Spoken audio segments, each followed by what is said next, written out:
Hi, everybody. I'm Crystal Haynes. Tonight on Greater Boston, Nikki Haley is out of the race for president after a resounding win for Donald Trump on Super Tuesday. I'll talk with the head of Nikki for Massachusetts about what this means for the general election. Then later, as sea levels rise, is the Earth getting wider? GBH's Edgar B. Herwick III will answer that question and more. And finally, Reverend Mariama White Hammond on how she employs teamwork in her role as climate chief. We'll hear her story from the stage ahead. After losing all but one of 15 Super Tuesday races, Nikki Haley is dropping out with, quote, no regrets and no endorsement for the presumptive nominee. It is now up to Donald Trump to earn the votes of those in our party and beyond it who did not support him. On the other side, President Joe Biden swept the race for delegates, though thousands of voters in a handful of states, including nearly 10% right here in Massachusetts, chose no preference or uncommitted. That's instead largely in protest of his support for Israel amid their war in Gaza and the ongoing humanitarian crisis there. So what does this all mean for the general election? I'm joined now by Jacquetta Van Zandt, host of the podcast Politics and Prosecco, as well as Jennifer Nassour, chair of Nikki Haley's campaign in Massachusetts. Thank you both for being with me. Thank you. Thanks for having us. I mean, Jennifer, I guess I have to ask you the question. You know, Nikki Haley said that she was going to stay in the race no matter what, and now she's dropped out. I mean, what happened there? Well, I mean, so I said from the very beginning, you know, it depends on where your donors and your volunteers and your supporters are. And as soon as you know that the money is going to dry up, there's no sense in going forward. She's not Donald Trump. She has doesn't want to get into debt and be bankrupt and take people's money and use it for lawsuits. So she decided that she was going to call it quits. I mean, at the end of the day, us supporters were there with her no matter what she was going to do. We've had conversations about this. But, you know, I think she made the right decision for her and for her staff. And I think it was the most prudent thing. I will say that she exited the race the same way that she started and the same way she conducted herself the whole time. She did it with class, with integrity, with grit and grace. And I think that that's something that we should all look up to and respect. Nikki Haley, she came and stumped in Massachusetts, which is something that Republican candidates don't necessarily do. What was the strategy there? So she did 8,600 miles in about 10 days. That's really remarkable. She hit every single Super Tuesday state, having rallies of over 1,000 people. We had over 1,000 people in Needham last Saturday night, which was really phenomenal. We had a fundraiser, a room full of new donors. I mean, there was energy. And so listen, here's what I'm going to point out. Nearly 40% of voters in Massachusetts voted for Nikki Haley. They did not vote for Donald Trump. And so this isn't a mandate that Donald Trump is the overwhelming favorite on the Republican side. And remember, that is almost 40% of a Republican primary, which Republicans in the state are like 400,000 people. So that isn't truly a huge mandate for Trump. Jax, you know, some folks were talking about Nikki Haley and her coming to Massachusetts, but I think a lot of folks said that Trump had it wrapped up here anyway in terms of the Republicans. Yeah, I think he's had a history here. He has a lot of people who are supporting him somewhere out in the more rural parts of the state. But, you know, listen, for me, I agree with Jen. Nikki's a smart lady. And if it were a match against her and Joe Biden, I think she'd actually win against Joe Biden. The people aren't necessarily looking for the alternative. They're looking for the new. You know, we hear a lot of people copping out about age or, you know, his mental state. But, you know, we have a history in this country of putting old men in office. So I think, you know, the Republican Party and the Democrats really honed in on that and used it against her. And I think she just couldn't rise above it.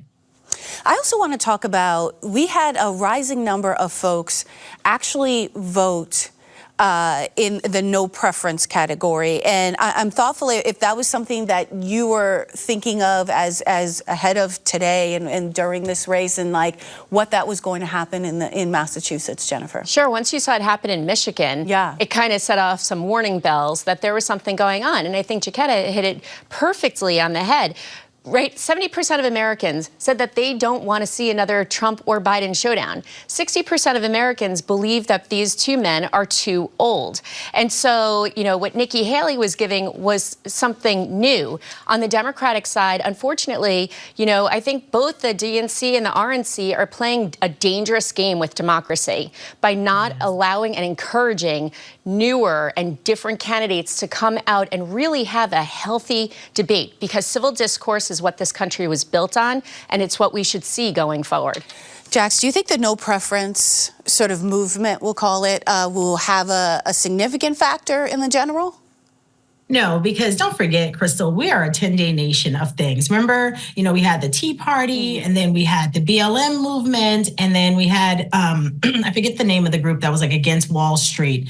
You know, we love to do things for about 10 minutes, and we're all active, you know, for about 5 seconds of that. I don't think it's going to move. What I do think, though, is that both parties right now should think that this is a very dangerous precedent to set by having a category like that.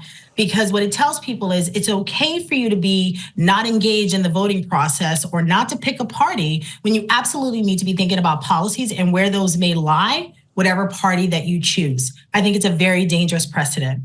Yeah, definitely. I want to talk about, as we split up the voters and we're walking into the general election, we have some data. According to the New York Times, a Siena poll there released this weekend, the former president's support among black voters, we're talking about Trump here, is now 23%, marking a 19% point increase since the same poll was taken in October of 2020. Jax, I'm going to ask you, we have this conversation around black voters every election cycle. Why this spike or why do you think there's this spike that we're seeing, at least in this poll? So I think black voters are just very disheartened by the Democratic Party. But also what I think a lot of people don't talk about is, as a community, we are very conservative in our values. And, you know, we see that in the black church, we see that in black communities. And so it's something that people just think, oh, you know, they're all liberals. And we are, you know, black folks were progressive long before it was a thing. So I think that there's a movement to say, hey, what the Democratic Party has been talking for the past 30 years is not really moving the needle forward for us. Or at least I don't see any tangible results right away.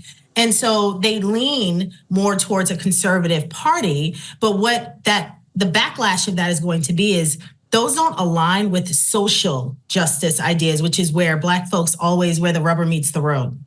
I'm sure these demographics and trends in them were something that you were watching closely. Nikki Haley was very out in the open about her Indian heritage and being an alternative to, you know, the old white man in the White House. Yeah, I mean, you know, she's a woman, she's a she, and she's a woman of color, right? And so I think that those are, and she, you know, being 52 years old, she's young, which is amazing, right, to say that.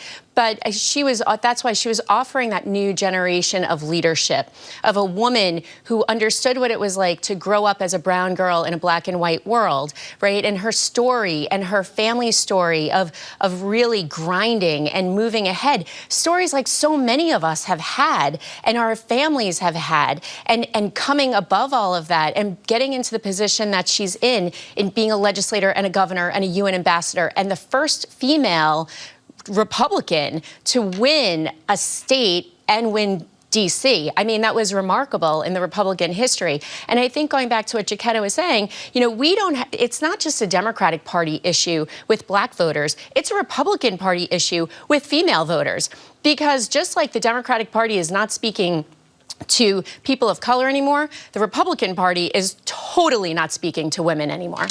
Do you think... I just want to add really quickly, because I think what Jen said is so crucial, where I think Nikki Haley could have improved a little bit in her messaging is actually talking about being a person of color. See, the problem that we see, or that we judge from, meaning the black community, is you can't become a person of color once you start running for office. She didn't necessarily live her life in those social justice circles and saying I'm a person of color. She talked about her struggles, and we can all relate, just as Jen said.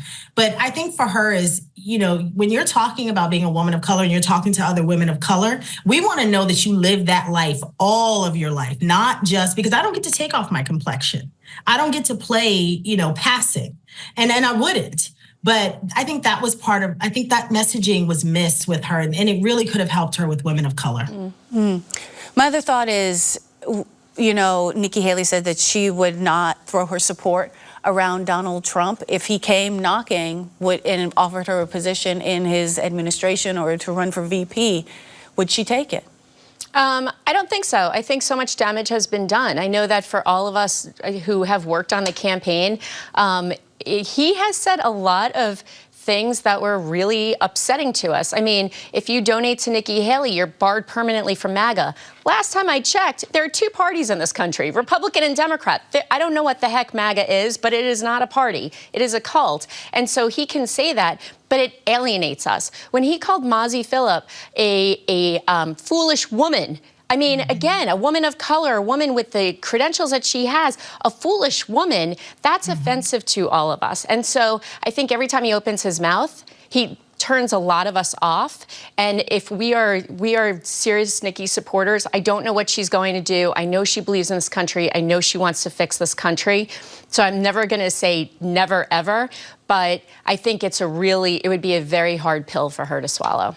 She should call Stacey Abrams and take a page out of the Stacey Abrams book. Hey, I lost the election, but I'm going to win the war. So I think that's what she should do. Go out and recruit more Republican women to run for office on the local level, turn those bases red so that when she is ready to run, if she runs again, she's got a base.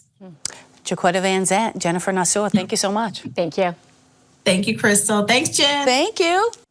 Next, you have questions, he finds the answers. Edgar B. Herwick III is the guy behind GBH's Curiosity Desk. He joins me now to dig into his mailbag and tackle a few listener questions that have recently come his way. Hi. Digital mailbag, of course. Digital. Although I would absolutely love to get some snail mail. Could you imagine? 1 Guest Street, that's the address here. So send them away. Write it up, type it up. I'll take it. Okay. So yeah, questions, that's what we love to do at the Curiosity Desk. We invite all of our viewers, listeners, folks who visit us on the internet to ask me questions. And then when I can, I try to find some answers. And we're going to do a couple of those today. Okay, love it. So first question came our way from John in Massachusetts, who asks, if oceans are rising, is the Earth's circumference increasing? Like, is the Earth getting fat? Basically, is the Earth getting fat is the question. So it sounds like a simple question, but apparently this is incredibly difficult to answer. To help me, I turned to a scientist, Pedro Elosegui, who's a research scientist at MIT Haystack Observatory. He was very patient with me as he tried to explain this to me in a way that I can explain it to you. So here we go. First, he said, you got to ask, when we say circumference, how are we measuring it, right? Because you can do it lots of different ways. You can go from pole to pole and sort of measure it this way. Yeah. You can measure it around the equator. You can do it on a diagonal, right? And actually, you know, the Earth is a little bit fatter than it is tall. So the circumference at the equator is a little bit bigger than it is at the poles. So first of all, just sort of say, what are we talking about when we say circumference? The other thing is the Earth is always spinning, right? And the Earth is not quite as solid as we think it is. So we'll get there in a second. But let's take this question on. First premise is, are the ocean levels rising? So let's make sure we're right there. And yes, they are. At about an average is the key word here, of 3 millimeters a year. Now, Elosegui says about half of that is due to something called thermal expansion. That's where half of that 3 millimeters is coming from, about. And then the other half is due to the fact that we do have ice caps melting all over the place, right? Right. And that ice is turning into water, and therefore we have, you know, a rising of the oceans. But it is important to remember, according to Elosegui, that this rising sea level, it's not happening evenly. Here he is explaining a little bit more about that. Now, Earth is a complicated thing. So around Greenland, if you lose water or ice because it melts in Greenland, instead of sea level rise, you actually see sea level drop quite significantly. So it's patchy. So this rise of sea level is an average. In some places it's dropping, in some places it's rising. Now add to this, as I was saying, the Earth is spinning, and also I was saying it's not solid, right? So Elosegui, and I think this is so cool, he says, think of it like the surface of the Earth is like a tennis ball, and things happen to it, and it's sort of like compressing and coming back in very, sometimes hourly, daily, whatever. But lower, deeper in the Earth, there's stuff that's happening. He said, think of it more like putty or honey. You can press your thumb into it, and slowly, sometimes over thousands or tens of thousands of years, it's springing back, right? So This is a very complicated system, but at the end of the day, he does say that when we measure this, on average, with sea levels rising about 3 millimeters a year in distance from the core, we can say that, yes, the circumference of the Earth is increasing. Well, while we are planetary body positive here, is there any implications on the Earth being wider? You could say that there are, but only because we have such incredibly sensitive sensitive ways of measuring this. Here's Olosegi again. So one of the effects of implications of global average or mean sea level rise is that the mass that is being lost from the poles, the ice, is getting into the or closer to the equator, and therefore you would expect having a skater that it's spinning, it's rotating slower because the belly, if you will, or the arms have been brought in together and are not going up and then spinning faster. So it responds, I guess, of the Earth to putting more mass, and that circumference, if you will, increasing here, then it's that probably Earth will be rotating a little bit slower. Pretty cool. Yeah, but by like microseconds. Okay. Very, very, very, very little bit slower. And in fact, the Earth has been slowing down for a long time, largely because of its interaction with the moon. So that probably has more impact than the actual circumference changing. Okay, so let's go to the next question. Next question comes to us from Arlington, I believe. Regine in Arlington. Regine asks, where, when, and why did the concept of CEO start? Oh. To my knowledge, in the past, people were called boss or director. What happened? So the question is basically, let's trace the rise of the term CEO. And Regina is right. This is a relatively recent term, at least in popular culture. I spoke with Peter Sokolowski. He's editor-at-large at Merriam-Webster, which is based right here in Springfield in our state of Massachusetts. Interestingly, this term CEO is an English term, but it doesn't begin in the U.S. You have any guess in what English-speaking country we get the term CEO to start with? Germany. English-speaking country. English, okay. Although they do speak English quite well in Germany. Yeah. I don't know. United States? Let's have Sokolowski answer it. Yeah. More than 100 years ago, the Oxford English Dictionary records use, interestingly, in Australia only, beginning in 1914. And clearly in mid-century, this was a term used in Australian business contexts, but did not spread to the United States until much, much later. And much, much later is about the 1970s. That's when we first start seeing the term CEO used in the U.S. And there are some folks who say that this has to do with this book that came out in 1967 called The Effective Executive by a guy named Peter Drucker.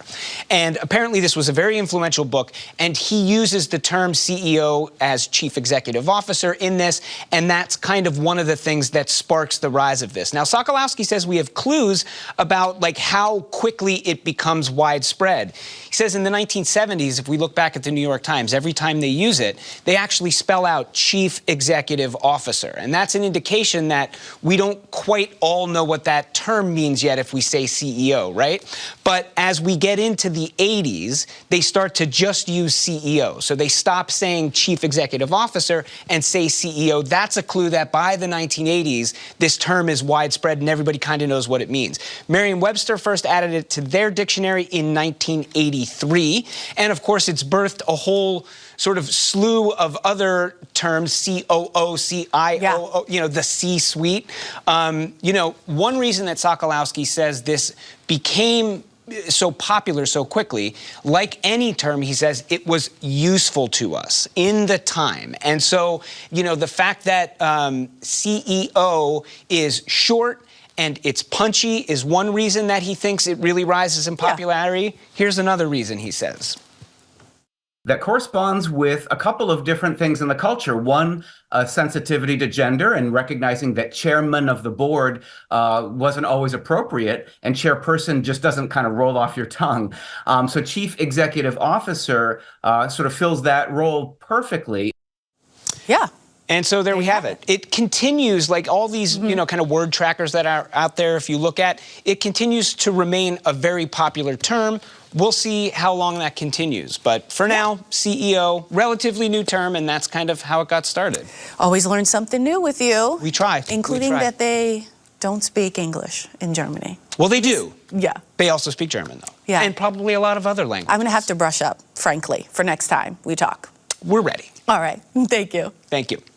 To ask Edgar your questions, email curiositydesk@wgbh.org. Finally tonight, the problems we face today can seem insurmountable, but as Reverend Mariama White Hammond, now Boston's Chief of Environment, Energy, and Open Space, knows firsthand, when we work together, change is possible.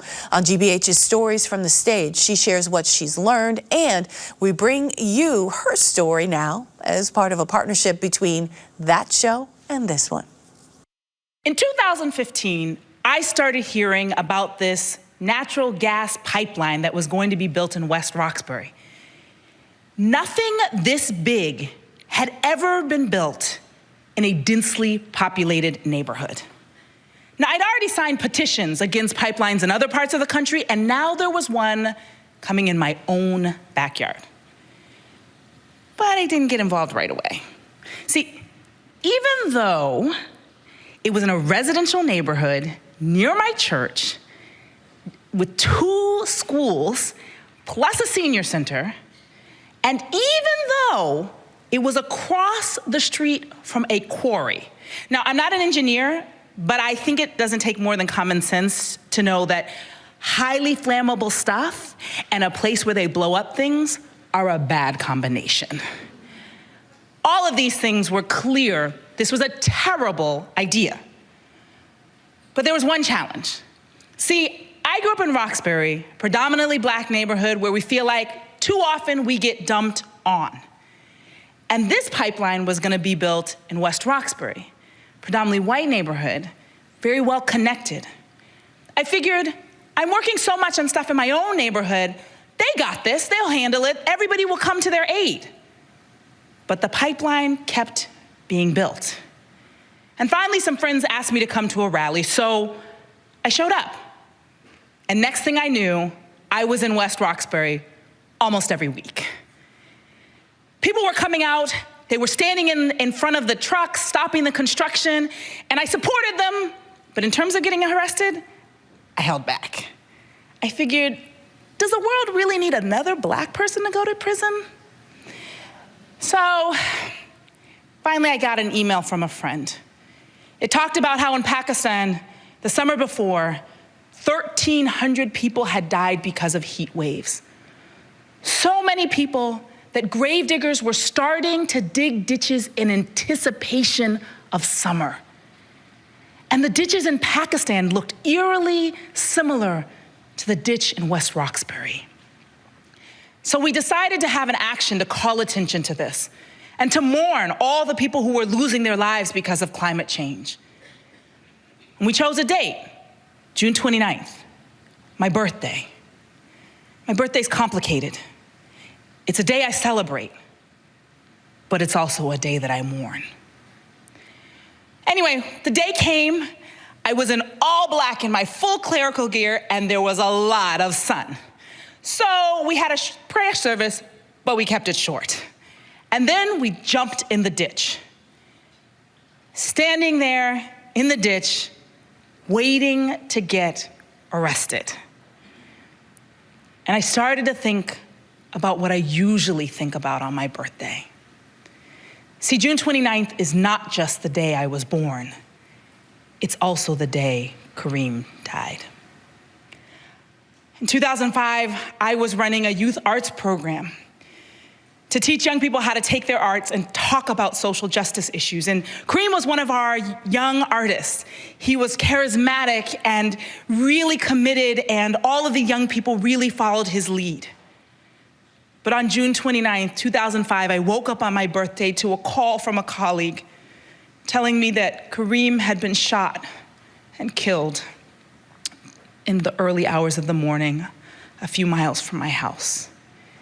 He had wanted to turn his life around, but some folks just wouldn't let him move beyond the life of his past. And so standing in this ditch as the only person of color in a privileged part of the city, I felt like I needed to say something about Kareem, that we shouldn't just be fighting for people dying in Pakistan or even in West Roxbury if we couldn't honor the lives of young people who were dying because of even less futuristic things than climate change. So I started talking, first to the people next to me, then loud enough that the police could hear. And then when I was done, people clapped and thanked me for sharing about Kareem's life. As I got arrested and carted away, they cheered and said my name and his name. I ended up in a jail cell with a 70-something-year-old activist in a tie-dye shirt and Birkenstocks from the suburbs.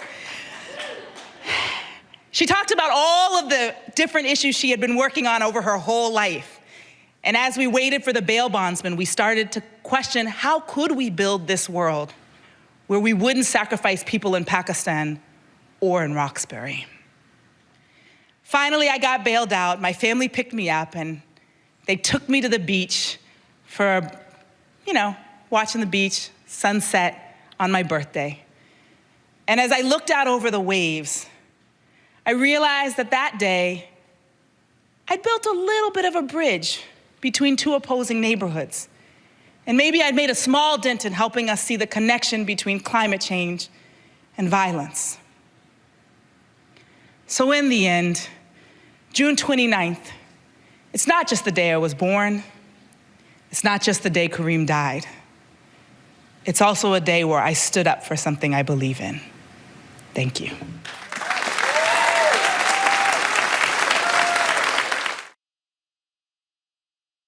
That's it for tonight, but come right back here tomorrow. New England winters, well, they just aren't what they used to be. As the season gets warmer and warmer, we'll talk to a meteorologist, plus an earth scientist and avid skier about how rising temperatures are already hurting the state.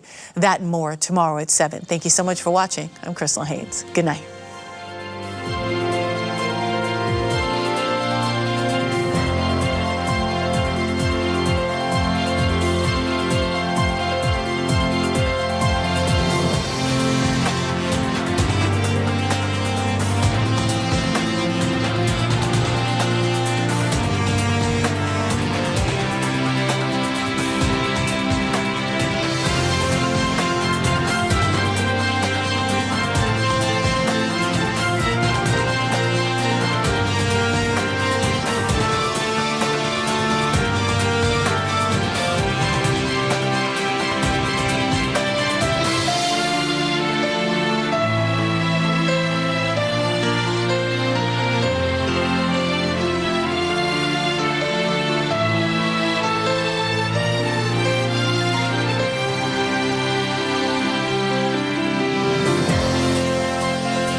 Next